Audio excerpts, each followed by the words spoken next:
me again, Mama Sita Nicole.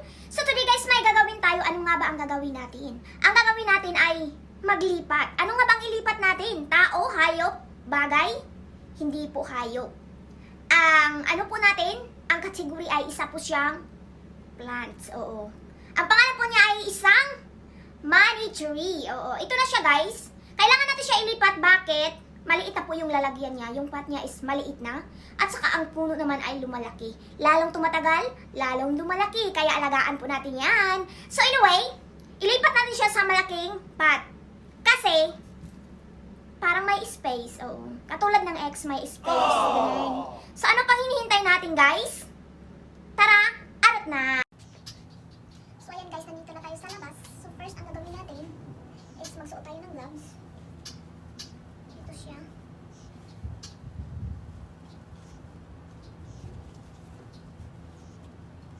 At saka, dito natin siya ilipat. O, ilipat natin sa malaki. Malaki pot. Charot. So, tingnan nyo naman ang liit, diba? So, kailangan tanggalin yata to siya. Oo, tanggalin natin siya guys. Dapat ano pala? Oh Jesus. Ayan. So, kailangan ko ng suwel. Kasi, kulang yung mga suwel niya sa gilid-gilid. So, magkuha muna ako ng suwel para balik natin yan. Balik natin yan para magkuha tayo ng suwel. Ano pang hihintay natin? Tara na! So ito yung suwel nila guys, parang parang mga kahoy-kahoy lang siya. Hindi ko alam bakit at saka yun lang yung itanim natin.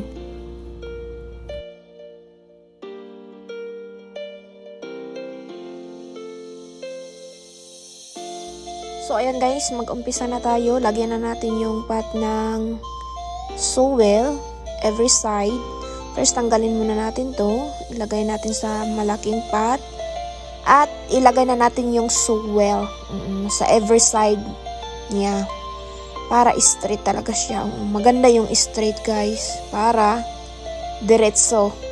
Diretso ang niya, paglaki. Ganon. O diba? Ganon lang. Ayan. At saka, hindi ko alam bakit nag-blurred yung camera ko dito. Super, nag-blurred talaga siya. Hindi ko pala alam na hindi na masyadong makita. Pero okay lang yan. Push lang.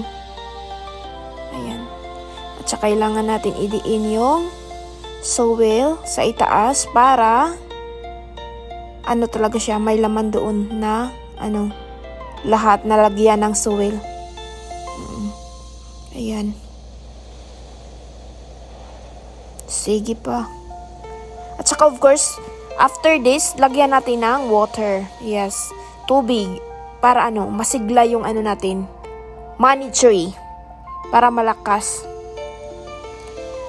Para tingnan na fresh siya. Fresh from the farm. Charot. Maganda talaga pag ang bulaklak. Alagang-alaga. Alaga ni Lola. Lola Mama Sita. Ayan, malapit na tayo matapos at saka ang sobrang init talaga dito. Kaya bilis-bilisan din natin.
guys, tapos na tayo naglipat ng money tree natin sa pot. Oo, yung tama-tama lang naman na pot. Ito na siya.